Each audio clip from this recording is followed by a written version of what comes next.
Hello everyone, once again welcome to Nerdy with Nelson, your go-to for everything cinematic. Why? In this video we're going to be discussing the key relationships of June Osborne. Wicked old lady like that. June Osborne, the indomitable protagonist of The Handmaid's Tale, isn't just a survivor of Gilead's horrors. That word is not to be used. She's also defined by her complex, evolving relationships with the people around her. Yes, Mrs. Waterford. Today, we'll dive deep into her key relationships, her allies, her enemies, and those who fall somewhere in between, shaping her character across the series. You enjoy yourself? With that much said for intro, let's begin. Spunky.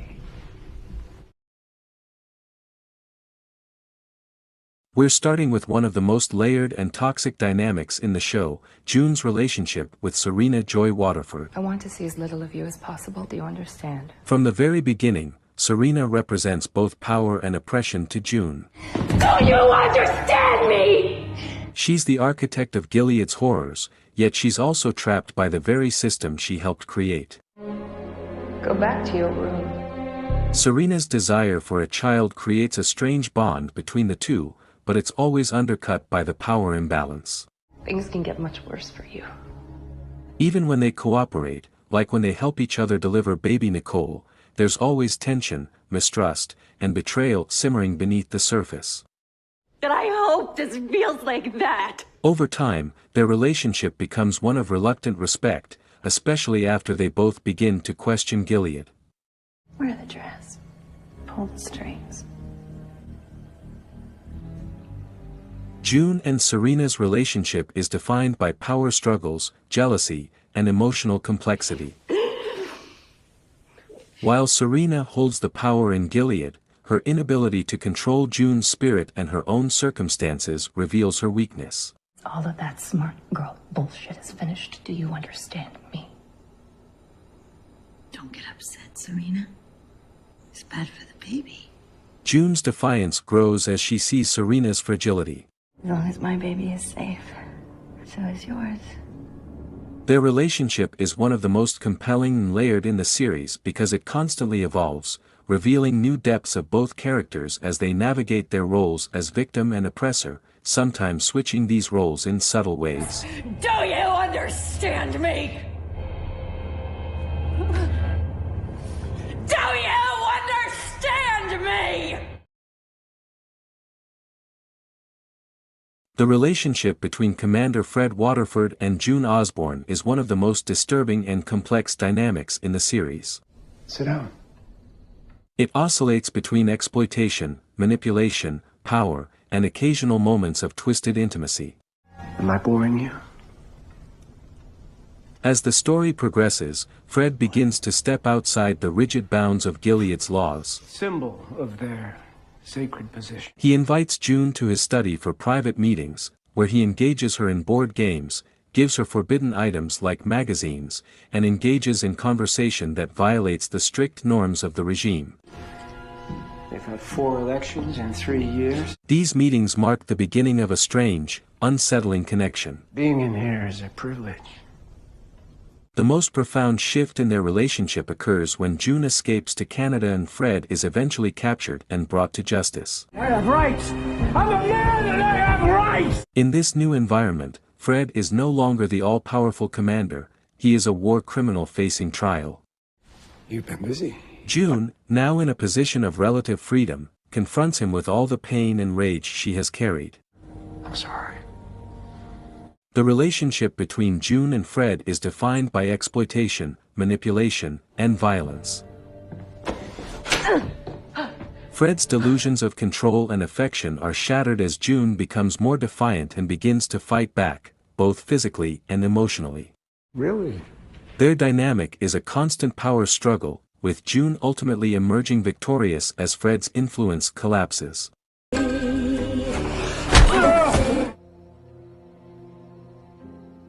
June Osborne's relationship with Nick Blaine is one of the few sources of tenderness and hope in her life under Gilead's oppressive regime. This is happening to you. Their connection is complex, shaped by the dire circumstances of Gilead, yet it offers June a sense of freedom, belonging, and love. Initially, Nick is the Waterford family's driver, but his role is far more complex as he's also a member of Gilead's secret police. You and I? Yes. He and June are introduced through their roles in the Waterford household. You've gone a while. They share cautious glances and small exchanges, aware of each other's suffering under Gilead's rule. You going shopping? Yes. As Nick and June's interactions grow, so does a sense of genuine affection. I should have just driven away with you. They find themselves drawn to each other, breaking Gilead's strict rules. In a world stripped of freedom, their relationship becomes an act of quiet rebellion and a source of solace for both. Despite the physical and emotional distances that Gilead imposes, June and Nick's love endures as one of the few constants in her life. I love you. Even when separated by circumstance and duty, their love remains a powerful connection that both seek to preserve. Keep yourself safe. June and Nick's relationship is a powerful narrative of love and survival under an oppressive regime. I should have run away with you when I had the chance. Their bond is a rare source of genuine intimacy and humanity for both of them, contrasting sharply with the brutality of Gilead. Try and be happy.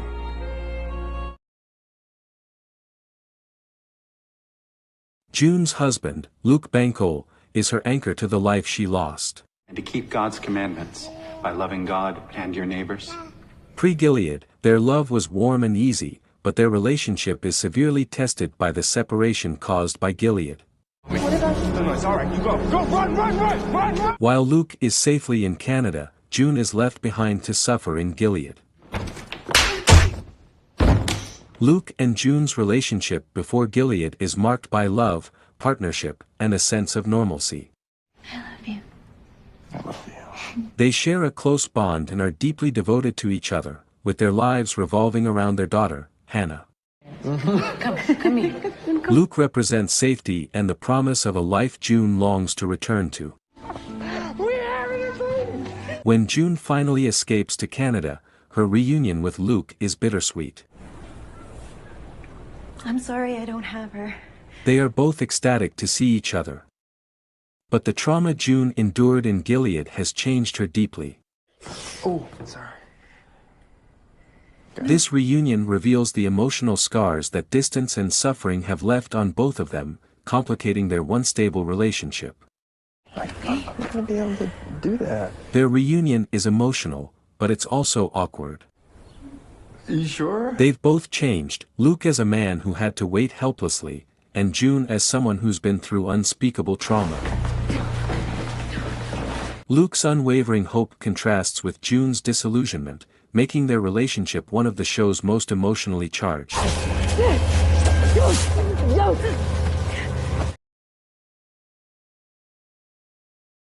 Moira Strand is June's best friend and represents her connection to the life before Gilead. What's her name? You don't know. Their bond is forged through shared history and survival. You want to see your baby girl again?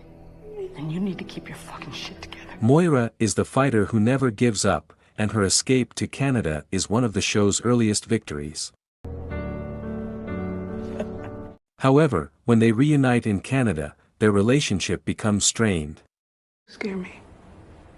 Moira wants June to heal and embrace freedom, but June is too haunted by her time in Gilead to let go. Why does healing have to be the only goal? Why can't we be as furious as we feel? Despite this, Moira is one of June's strongest emotional supports, reminding her of who she used to be. I love you too.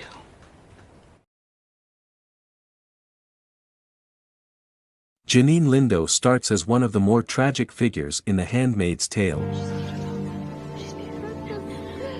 She's mentally unstable but has an innocence that June protects. Real, you can't. No, you don't understand. Over time, their relationship evolves from one of caretaker and dependent to something more reciprocal. I'm sorry.